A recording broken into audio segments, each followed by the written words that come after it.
Solos.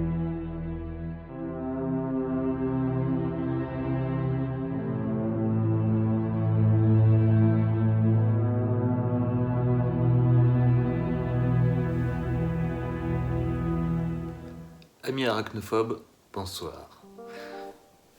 Yo, salut à tous et bienvenue dans cette petite vidéo qui va être ce soir consacrée à Vermin. Enfin Vermine, parce que oui, c'est un film français, attention, de Sébastien Quoi Attends. Vanitschek. Vanille chocolat, on sait pas trop. Pardon, humour. Pour détendre un peu l'atmosphère, pour ceux qui sont un peu crispés derrière leur écran, si vous êtes arachnophobe, n'allez pas voir Vermine. Alors moi je le suis un petit peu, ça va mieux avec les années. J'ai beaucoup aimé Vermine, mais je vous avoue que j'ai serré un peu les fesses quelques fois. Donc oui, j'ai beaucoup aimé Vermine. On va y revenir. Alors, on va pas refaire l'histoire. Hein. Je crois que... Bah oui, Bastien a sorti un petit retour rapide dessus, donc il vous a parlé de l'histoire. Moi je vais plus parler mise en scène, tout ça. Acting, musique, etc. Mise en scène, lumière. Voilà. Donc, on a le jeune Caleb qui est interprété par, je ne sais plus son nom, je suis désolé, quelque chose Christine. Il est là, qu'on a vu déjà dans Suprême, il jouait le rôle de Joe Star. Et qu'on a vu également, et il a une petite apparition dans Gran Turismo, je crois. Gran Turismo, la vidéo sur Gran Turismo est faite, mais j'ai 6 mois de retard parce que faut que je la sorte, Le Blu-ray vient de sortir, je vais vous sortir Gran Turismo, je vous le promets. Voilà, elle est tournée depuis le mois d'août, donc je vais vous faire Gran Turismo. Voilà. Donc, qu'est-ce qu'on a dans ce Vermine? Alors oui, je dis que j'ai beaucoup aimé Vermine. C'était pas gagné. Alors, Vermine, on sent que Sébastien Vanitschek a voulu faire son Arachnophobia. Clairement, c'est une grosse inspiration. Il y a même un clin d'œil à Arachnophobia. C'est-à-dire qu'il me semble, de mémoire, Arachnophobia, on a un plan d'une araignée qui rentre dans un chausson et le mec il met son chausson et se fait mordre. Il y a la même scène, un peu plus urbanisée, 9-3 wesh, dans le film. Un mec qui achète des TN, les requins pour les vieux. Il y a une araignée dedans, il met son pied dedans, crac, il se fait mordre, voilà. Donc clairement, il a voulu faire son petit arachnophobia. Ça marche d'enfer. Surtout si vous aimez pas les bestioles comme ça. Vous allez serrer les fesses, je vous le dis. Moi, j'ai eu des frissons à plusieurs moments dans le film. J'ai eu même un moment, t'as le réflexe.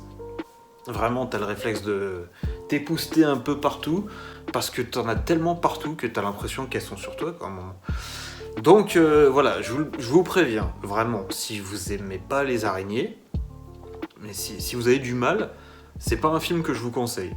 Le film est très bien, mais si vous avez peur de ça, si vous sentez que ça crapahute partout dès que vous voyez ça, et si vous voulez pas psychoter en rentrant à regarder dans les coins de mur, allez pas voir Vermine, parce que c'est pas fait pour vous. Bon, moi, comme je vous l'ai dit, avec les années ça va mieux, donc voilà, et puis j'aime bien, je suis un peu fasciné par les araignées, ça m'angoisse, mais je regarde des documentaires dessus, je les tue plus, maintenant il y en a même une que j'ai gardée là-haut, pendant un petit mois ou deux, que je voyais, elle faisait sa toile, elle mangeait les moustiques, les trucs, et au début j'avais une peur phobique, je les tuais, tout. Maintenant je les laisse vivre. Bon, à part si elle est comme ça, je me casse, mais voilà. Donc bon, trêve de bavardage et autres pitreries. Donc, le film commence, bon, on s'en fout, mais j'ai eu un a priori, parce que, voilà, bon, si vous suivez un peu la chaîne, vous avez vu que l'année dernière, on a eu La Tour. Et La Tour, qu'est-ce que c'était? Un film d'horreur dans une cité française. Et je me suis dit, film de genre, en France, c'est hyper rare, on va lui donner sa chance. C'était nul. Je suis désolé. Le propos, il était ultra chelou. Cette scène, elle me met encore mal à l'aise de... On va jeter les Arabes par les fenêtres et après ça va mieux. Et j'ai un problème avec cette scène. Et j'ai un problème avec cette scène. Est-ce que vous vous rendez compte de ce qu'il a fait le mec? Il y a plein de problèmes dans la tour, il y a du racket, il y a tout ça, et c'est que les Arabes qui font ça. Et une fois qu'ils jettent les Arabes par les fenêtres, donc il y a du vide, hein, tu jettes les gens, ils disparaissent et ils meurent. Une fois qu'ils font ça, une fois que les Blancs ils jettent les Arabes par les fenêtres, il y a 6 mois de calme dans la cité. Et t'es là, tu fais, mais qu'est-ce que t'essaies de nous dire j'ai trouvé ça aberrant. Et cette scène me gêne encore maintenant. J'y repense, je me dis, c'est bizarre ce que t'essayes de dire. Bon, bref. Et du coup, j'ai entendu se parler de ce film, je me suis dit, bon, on va regarder. Après, j'ai vu quelques images, j'ai entendu, wesh, ma gueule, machin, oh, fils de pute et tout. J'ai fait, ah non. Et puis j'ai vu que c'était tourné au Pavé Neuf, à Noisy, à côté de chez moi, là où je suis allé voir justement le film. Alors le Pavé Neuf, je connais très bien. J'étais à Évariste Galois, le lycée à côté, pendant tout mon lycée. J'ai bossé pendant 7 ans au Carrefour des Arcades, à côté du Pavé Neuf. Donc le Pavé Neuf, ça fait partie de mon quotidien. Et je travaille, même maintenant, je travaille pas très loin. J'ai travaillé au Buffalo de Villiers à côté, et même maintenant, toujours, je travaille chez Son Vidéo, le siège, il est à côté. Donc ça fait partie de mon quotidien. Donc ancrer ça dans mon quotidien, ça marche d'enfer. Parce que je reconnais des coins. et j'aime pas ces trucs-là. Donc les mettre dans mon quotidien, ça marche. Il y a un truc qui me touche personnellement. Donc ouais, ça a fonctionné plutôt pas mal. Même si au début, voilà ce que je vous disais, hein, les wesh t'as vu, ma gueule et tout, c'est compliqué pour moi. Ouais, les premières 20-25 minutes, ça a été très compliqué. Je me suis dit, oh là, j'arrivais, les personnages, j'y arrivais pas. Surtout qu'en plus, le générique, il est imbitable. Je suis désolé, le générique, il est imbitable. Tu comprends rien, tu vois rien. Les images s'enchaînent, tu vois des bouts d'araignée, tu vois des trucs, j'ai même pas compris ce que c'était. Et puis ça cut, c'est ultra rapide. Et il y a du hip-hop, il y a du rap français pourri là, de maintenant. Ah, je peux pas, ça m'agresse les oreilles. Moi j'ai grandi avec Assassin, Akhenaton, IAM, NTM, tout ça, et entendre ça maintenant, moi je peux pas. Les gars ils savent même plus faire des rimes, ils savent même pas écrire des phrases à peu près françaises. C'est complément, sujet-verbe complément, c'est un projet à long terme pour eux, c'est compliqué. Et c'est pas du rap pour moi ça. Donc voilà. Putain, on avait des putains de lyricistes à l'époque. Qu'est-ce qui s'est passé? On avait des putains de paroliers, quoi. Ouais, voilà. Bref. Et donc, bon, le film commence très mal, du coup. Alors, le wesh, le rap, machin, le montage clipesque, tu comprends rien. Je oh là là, mais dans quoi je me lance? Dans quelle galère encore ça? Je me dis, ça va être la tour numéro 2, quoi. Genre, mais avec des araignées au lieu du noir, là. L'obscurité, pas le noir. Et donc voilà, je me dis, ah, qu'est-ce que ça va être encore cette merde? Et quand ça commence bien. En termes de réal, on a 2-3 trucs qui sont vraiment sympas. Alors déjà la photo, bon, j'ai pas pris cet éclairage orange-vert par hasard. Il y a toute une scène dans un couloir. Les personnages doivent traverser ce couloir. Il y a justement cette ambiance verdâtre, le côté vert, le côté angoissant, hein. La couleur verte, c'est souvent l'angoisse dans des endroits clos. Sinon, bon, en extérieur c'est plus la nature, mais dans des endroits clos, une lumière verte c'est souvent de l'angoisse, quelque chose de bizarre. Et avec la lumière de la minuterie en orange, il y a un contraste comme ça de cette couleur qui marche vachement bien. Et du coup, il y a une bonne tension dans cette scène. Et en plus, quand on voit le couloir à traverser, donc bon, soit vous avez vu le film, soit vous en foutez, il est rempli de toiles d'araignées et il y a des araignées partout. Donc au départ, elles sont comme ça, hein. Elles sont déjà pas mal. Mais au fur et à mesure du film, elles grossissent. Et à la fin, il y a une araignée qui est devant une voiture, en gros, et qui, en fait, tu peux pas passer parce qu'il y a une araignée devant. C'est dire l'ampleur du désastre, comme dirait l'autre. Donc voilà, on va y revenir à l'araignée devant la voiture. Et quand on a ce plan, en plus il est dans l'annonce, donc je vais pouvoir vous le mettre, il est cool. On a ce plan qui te montre l'entièreté du couloir rempli d'araignées avec l'étoile, et on a ce plan qui tourne comme ça pour te montrer que la situation, voilà, c'est l'enfer, voilà, c'est catastrophique. On perd tous ses repères parce que les trucs ils sont énormes et voilà, on sait qu'on tombe dans les abîmes de l'horreur à ce moment-là, dans ce couloir de la moitié. Donc ça marche vachement bien. On a quelques plans claustro où genre il y a un mec qui va passer sa tête dans un trou dans le mur, ou alors la petite mamie qui nettoie les cages d'escalier, qui est une warrior de ouf, qui va passer sa tête dans des conduits d'aération. Ah, c'est oppressant, c'est vraiment très oppressant. Il y a une très belle photo à ces moments-là. Il y a le mec qui passe la tête dans le mur, il est dans l'obscurité totale et il a une espèce de néon un peu violet, rose dans sa chambre. Et du coup, ça fait une ambiance plutôt cool. Mais du coup, au niveau des lumières, c'est ça qui m'a gêné un peu dans le film, c'est qu'il y a des scènes, elles sont très bien éclairées. Et il y a d'autres scènes où tu vois rien. Il y a notamment toute une scène où ils sont dans les couloirs ou dans les escaliers. Putain, c'est noir, et avec une légère teinte bleutée pour que tu quand même vois, pour qu'à peu près tu vois les personnages. Mais putain, tu vois pas grand chose. Hein. Alors, il y a beaucoup de scènes où tu vois rien. Il y a une scène littéralement où l'écran il est noir pendant 30 secondes. C'est fait exprès. Mais il y a beaucoup de scènes qui sont pas super bien éclairées, je trouve. Il aurait pu monter un peu la lumière, mais juste un peu plus. Ça aurait été beaucoup plus clair. Alors, il y a des scènes qui sont très peu éclairées, de façon à camoufler les effets spéciaux, parce que ça marche beaucoup mieux dans l'obscurité. Tu vois pas toute l'araignée, tu vois une partie de l'araignée, et du coup ça marche bien. Tu vois jamais les araignées éclairées en plein phare, j'allais dire. À part une à la fin. Mais tu vois rarement les araignées éclairées à fond, parce que ça reste de l'image de synthèse, et on n'a pas le budget de Lucasfilm, donc il fallait jouer avec l'obscurité. Et ça marche d'enfer. Et ça explique pourquoi certaines scènes sont très sombres, mais il y en a certaines où justement il n'y a pas d'effets spéciaux et tu vois rien. Je pense notamment, il y a une scène, qu'est-ce que j'ai marqué ?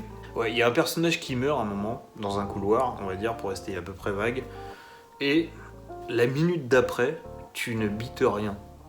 Tu vois rien. Je comprenais pas ce que je voyais pendant une bonne minute. Les plans s'enchaînaient, ça bougeait, c'était flou. Il y avait les trois quarts de l'écran, il est noir, donc tu vois des formes qui bougent. Oui, il y a l'anxiété, oui, il y a la shaky cam pour ouais, on court, on se dépêche, on est perdu, on sait pas où on va. Mais c'est trop. Là, même le spectateur. Oui, le spectateur est censé être perdu.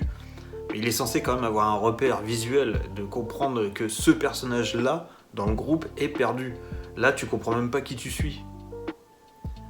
Alors, oui, c'est voulu. Mais moi, ça m'a sorti du film. Parce que t'es trop perdu, justement. c'est compliqué. C'est pas t'es perdu, par exemple dans Batman Begins, la première scène d'action de Batman en tant que Batman avec son costume dans les docks, il y a beaucoup de gens qui disent ouais c'est très mal filmé. Non, c'est pas très mal filmé, c'est fait exprès. Nolan il voulait que tu ressentes ce que ressentent les bandits, c'est que tu comprends pas ce qui t'arrive. Les mecs, on voit un mec de dos à un container noir, et on voit le mec se faire aspirer dans le noir, et on voit un moment Batman qui descend, et il défonce plein de mecs, et on a le point de vue d'un autre mec un peu plus loin, et on cut sur des plans très, très resserrés sur le torse, les épaules et les coudes de Batman qui défoncent tout le monde, parce qu'il fait du Casey, donc il se bat comme ça, il a une garde comme ça, et il met des coups de coude et tout machin. Et en fait, comme on est du point de vue du mec extérieur qui comprend pas ce qui se passe, on voit des plans très rapprochés et très rapides de Batman qui met des coups de coude et tout machin, des patates et tout. Et une fois qu'il voit clairement ce qui se passe, tout le monde est étalé par terre et le Batman n'est plus là. On n'est pas vraiment dans ça. On est dans cette espèce d'urgence, on est dans cette espèce de panique, mais dans la scène de Batman, tu identifies la partie du corps et tu identifies le mec qui se prend un coup. Même si ça va très vite, si c'est très cuté. Là, tu vois rien. Là, c'est noir, ça bouge et tu vois quelques formes, machin, et pendant 30 secondes, une minute, tu vois que dalle. Et ça arrive 2-3 fois dans le film, notamment à la fin aussi, pareil, dans le parking avec les policiers. Des fois, tu comprends pas ce que tu regardes, quoi. Donc, c'est compliqué. Je comprends l'intention, je pense que ça aurait gagné à être un peu plus clair. Bon, c'est pas la direction qu'a choisi Vanny Fraise, mais Sébastien Vanitschek, pardon, mais bon, c'est sa vision, pourquoi pas. Moi, j'ai pas trop adhéré à ça. Qu'est-ce qu'on a Ouais, par exemple, les éclairages, tout ce qui se passe dans la chambre de Caleb. Désolé, hein, moi, Caleb, pour moi, c'est un nom anglo-saxon, donc je l'ai vu que dans des films en anglais où les mecs disent Caleb, voilà. Mais tout ce qui se passe dans l'entrée de la cité, quand il aide la grand-mère à nettoyer, quand c'est dans sa chambre avec ses terrariums, ses vivariums et tout, c'est même dans la scène d'attaque dans la douche, dans la cabine de douche, il y a une espèce d'éclairage rouge-orangé qui marche vachement bien. Et après, vraiment, quand ça part en couille, c'est vraiment plus bleuté, verdâtre. On a une scène de... Donc tout ça, c'est très bien éclairé. Et en termes de lumière, il y a vraiment un truc... Lumière et mise en scène qui marche très très bien. Il y a même un gag qui lance cette scène. C'est-à-dire qu'on va être dans la pénombre avec une légère teinte de bleu. Jérôme Niel, qui est le youtubeur qui fait des trucs un peu... je sais pas quoi, il est complètement taré dans ses vidéos. Bon, moi, je regarde pas, ça m'intéresse pas. Mais lui, il joue plutôt bien en fait. Mais je crois qu'il est acteur avant d'avoir lancé sa chaîne, il était quand même déjà acteur. Il ouvre une porte, il entend le bruit des araignées parce qu'ils font un bruit distinct. Et en fait, il joue là-dessus. Tu les vois pas, mais tu les entends, donc déjà ça fait monter la tension. Et pendant tout le film, t'entends le bruit et il y a un certain volume, un truc un peu à la Predator. Et à la toute fin, quand elles sont énormes, et qu'il y a une porte qui s'ouvre et que t'entends le bruit mais très très grave, tu fais wow, elle doit être balèze celle-là. Et voilà. Et du coup, ça marche d'enfer ça aussi. Et donc du coup, il ouvre cette porte, on entend le clic, clic, clic, clic, et il se retourne, toujours dans le noir, il allume une flaire, enfin un feu de Bengale, là, je sais pas quoi, et tu vois les araignées sur le, sur le mur. Et il fait nope, et il referme la porte direct. Ça me fait beaucoup rire. Et après, quand ils y vont, donc ils y vont tranquillement avec le flair machin, donc tu vois les araignées qui se rapprochent tout doucement. Et en fait, la flair s'éteint et tu vois les araignées qui commencent à arriver vers eux. Et en fait, il a une espèce de dynamo qui doit recharger, qui doit être tourné pendant 5-10 secondes avant que ça se rallume, mais ça dure que 5-10 secondes également. Donc en fait, il joue vachement là-dessus. Genre tu vois les araignées se rapprocher dans l'ombre mais très très vite et elles sautent vraiment à la gueule, hein. Elles sont vraiment ultra vivaces, donc le mec il se dépêche et il flash et tu vois les grosses araignées qui sont sur le point de sauter et qui s'arrêtent au niveau de quand la lumière revient. Et tu sais, je fais déjà la vision de l'araignée est énorme, déjà tu fais mais le nombre en plus, et tu sais que la lumière elle va pas durer, donc il y a une tension à cette scène où ils doivent monter une quinzaine d'étages. Tu te dis, oh putain, et ils sont qu'au deuxième quand ça arrive, hein, que la dynamo elle lâche et tout, tu fais, oh là là, laisse tomber. Et du coup, il y a une scène de tension qui marche aussi très bien, mais c'est toujours dans le couloir avec toutes les araignées et le plan qui tourne comme ça c'est que le début, mais il y a tout un développement où, du coup, il y a un setup payoff au début du film. Alors, setup, du coup, c'est que ce couloir, au début, il t'explique qu'il y a la minuterie, et à l'autre bout du couloir, la minuterie, elle est cassée. Elle marche pas. Et donc, évidemment, ils vont devoir passer ce couloir à plusieurs, évidemment. Il y en a un qui va devoir tourner la minuterie pour que les autres passent, et une fois qu'ils sont au bout, il va devoir les rejoindre en laissant... il y a 1 minute, quoi, la minuterie, pour traverser le couloir. Et du coup, au bout, tu sais qu'elle marche pas, la minuterie. Donc tu sais que si la lumière se coupe, ils sont foutus. Et ça marche d'enfer. Cette scène, elle est ultra angoissante.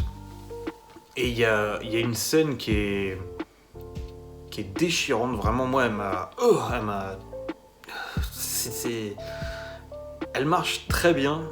C'est qu'il y a un des personnages qui va mourir dans ce couloir. Et en fait, c'est pas des araignées qui vont te manger, c'est des araignées qui te pondent à l'intérieur. Et tu meurs de l'éclosion de tous les œufs. Et le truc, c'est qu'il y a un mec qui est bloqué dans une toile. Ils peuvent pas aller le chercher, ils doivent fermer la porte. Et en fait, il y a un conduit de ventilation qui passe de ce couloir à la pièce où ils sont. Et en fait, tu ne vois pas le mec mourir. Tu l'entends mourir. Mais alors ça, c'est horrible. C'est horrible. Parce que tu l'entends et t'es fixé sur ses copains qui réagissent à ses cris.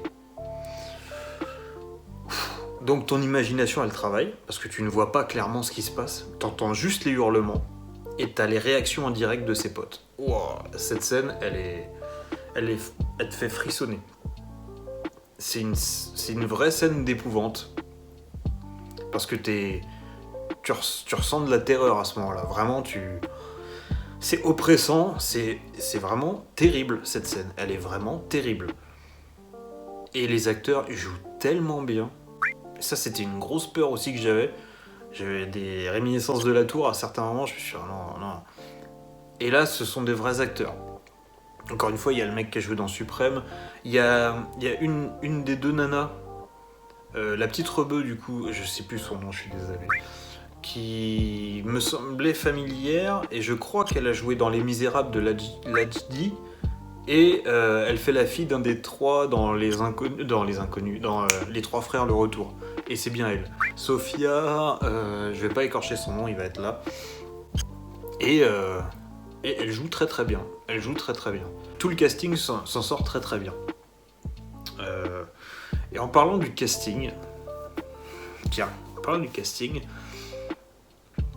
il y a un type à un moment, un espèce de cinquantenaire, 45, 50 piges, un blanc, chauve. Tu le vois 2-3 fois, tu le vois 1 ou 2 fois, et je me dis, putain, sa tête je la connais quoi. Et il parle, et on le revoit de temps en temps et tout, et à un moment il s'énerve, et il a il dit un truc, et je dis, putain, sa voix je la connais quoi. Je connais sa voix, sa tête me dit quelque chose, mais je connais sa voix. Ah, sa gueule, c'était pas malaise ça.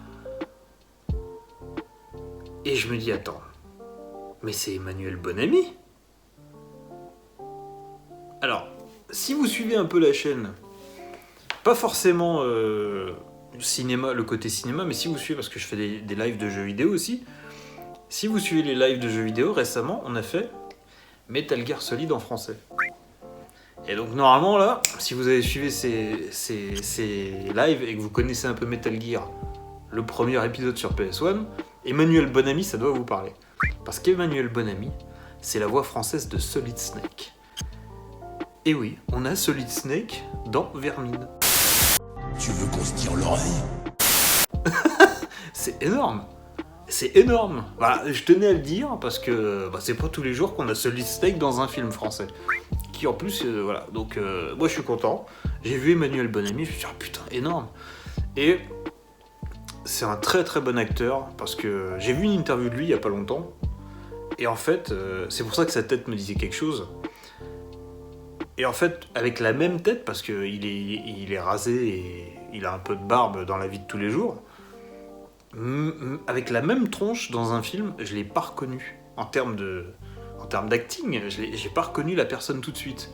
Que moi je l'ai vu très posé, nonchalant, genre oui, bonjour, il répond aux questions, il se marre. Là j'ai vu un mec vraiment qui est stressé, qui est violent, qui est un peu psychotique. Et vraiment il joue très très très très bien. Vraiment impeccable. Donc voilà, c'était la petite anecdote, c'est dur à dire. Donc voilà. Qu'est-ce que je peux vous dire également ? Oui, donc on a le plan tournant, machin. On a également un plan qui tourne. C'est-à-dire qu'on va suivre quelqu'un qui va passer sa tête sous un lit. Un peu à la manière du Conjuring. On a la caméra qui est fixée au niveau du regard du personnage.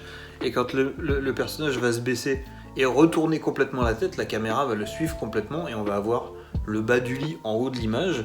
Et sa tête complètement à l'envers qui regarde sous le lit pour chercher une araignée. Donc voilà, on a plein de petits trucs comme ça pendant tout le film. Qui est plutôt appréciable. On a aussi beaucoup de caméras à l'épaule pour les scènes où les gens courent. Donc voilà, c'est plutôt rare dans un film français, même si on en a déjà parlé dans Les Trois Mousquetaires. Et j'espère qu'elle sera sortie cette vidéo avant que je vous sorte Vermine parce que j'ai du retard, je suis désolé. Oui, on a une transition qui est absolument géniale on a un plan sur une araignée à un moment, et on a l'araignée qui est un peu menaçante à l'écran, et qui fonce vers la caméra avec ses pattes qui se déplient, et il y a une espèce de transition avec un espèce de tabouret métallique qui se déplie, et en fait, quand l'araignée elle ouvre ses pattes comme ça cut sur le tabouret qu'on déplie, et l'espèce de pied en métal qui se déplie également. J'ai trouvé ça hyper stylé, j'ai trouvé ça très ingénieux en termes de transition. Et on voit du coup, je crois que c'est la petite dame asiatique qui nettoie là, la femme de ménage. Je crois qu'elle déplie un truc et elle monte pour passer sa tête dans les conduites de ventilation. La petite mamie, elle nettoie dans n'importe quelle condition. Il y a l'apocalypse des araignées partout. Elle s'en fout, elle fout sa tête dans les conduites de ventilation, elle asperge de trucs. C'est une warrior, la petite mamie, elle est géniale. Et j'ai envie de finir cette vidéo en parlant d'un plan qui m'a marqué. Une scène, mais un plan surtout. On a pas mal de contre-jours, de silhouettes qui sont super belles. On a un moment où le groupe se retrouve dans la cuisine de chez Caleb, et il y a une teinte orangée, et lui est en silhouette à la fenêtre, donc déjà l'image est très très belle.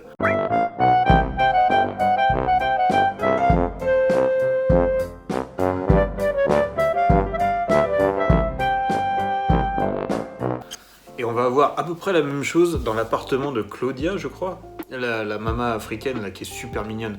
Alors voilà, j'ai eu du mal avec les personnages, mais quand Caleb il offre les boucles d'oreilles à Claudia et qu'ils se mettent à danser, ils m'ont conquis. Je me suis dit, bah non, en fait, j'aime bien Caleb. Même s'il y a des fils de pute, là il m'a touché. Là. Bref, ils vont dans l'appartement de Claudia pour essayer de la sortir de là. Et donc il y a une teinte bleu nuit dans tout l'appart, c'est très très sombre. Et on voit Claudia dans son canapé, devant sa fenêtre. Donc sa fenêtre elle laisse passer toute la lumière bleue. Donc elle est en silhouette. Et on voit juste sa tête qui fait ça. Et on entend quand elle bouge la tête. C'est un peu crado. Mais surtout tu vas avoir un plan d'elle de profil. Donc complètement en silhouette avec la fenêtre derrière qui laisse passer la lumière bleue. Et tu vas voir les pattes d'une araignée qui vont sortir de sa bouche, mais les pattes, elles sont à peu près grandes comme ça, hein, voire peut-être même plus grandes, qui sortent de sa bouche. Elle en silhouette et les pattes aussi. Ah là là, ce plan, il est à la fois magnifique et terrifiant. Et du coup, voilà, c'est un plan qui m'a marqué pendant le film, parce que ça m'a dégoûté, mais en même temps, je me dis, putain, la compo, elle est trop belle. Donc voilà, c'est mixed feelings comme on dit, c'est genre c'est beau mais je déteste. Voilà, donc voilà, ça c'est un plan qui m'a marqué et je trouve qu'il était super bien fait, super bien composé et il est atroce dans sa beauté. Il est voilà, je peux pas dire mieux. Et donc, on va avoir quand même un dilemme de personnages parce que les personnages Caleb en tout cas a une petite évolution dans le film quand même. Ça peut être représenté évidemment par l'araignée. Mais il est pas arachnophobe, il adore les bestioles comme ça même.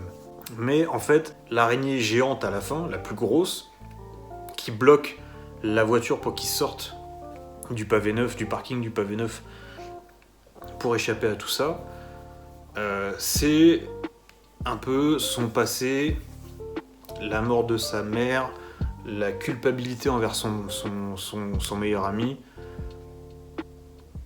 qui se retrouve en plein jour. Et c'est cette culpabilité qui l'empêche d'avancer. Et au moment où il fait face à ses peurs, donc c'est pour ça que l'araignée est la plus grosse et qu'elle est en plein jour, vraiment en plein dans les phares de la voiture qui l'empêche d'avancer, il fait face et il dit baisse la lumière. Parce que la lumière c'est la seule chose qui bloque les araignées.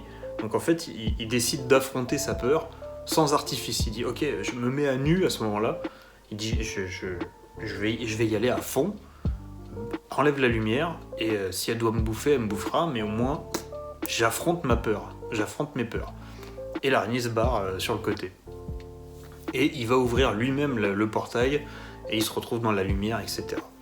Donc voilà, il y a tout ce côté, l'araignée représente ses peurs à lui, et c'est pour ça qu'au début il la fout dans une boîte, il la couvre et tout machin, et il fout ça sous le lit. Il met un peu des trucs sous le tapis, genre il ose pas les affronter. C'est pour ça qu'il veut pas partir de chez lui, parce qu'il y a trop de souvenirs, mais son passé le bloque, ça l'empêche d'avancer. Donc voilà, il y a cette petite symbolique que j'ai bien aimée. Et voilà, je pense qu'on a fait à peu près le tour. Je pensais pas tenir autant de temps. Donc voilà. Je vous encourage fortement à aller voir Vermine. C'est un film de genre français, c'est trop rare.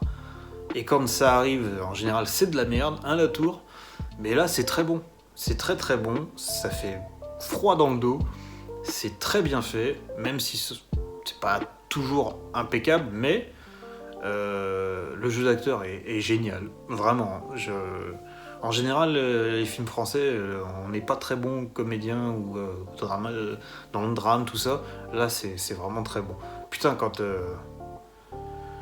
la scène où Jordi il meurt, où tu l'entends, tu vois la réaction de tout le monde, ils jouent tellement bien. Ils jouent tellement bien tous. Waouh, tu fais... ah ouais, quand même. Donc voilà. Au niveau de la musique aussi, on a des trucs... on a des violons, des cordes de violon frottées, genre pour faire monter la tension. On a des notes un peu dissonantes.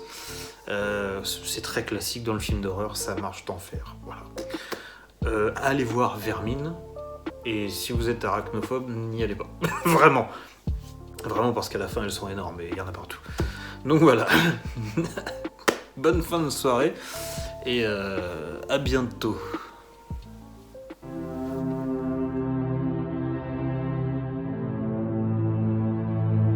Solo.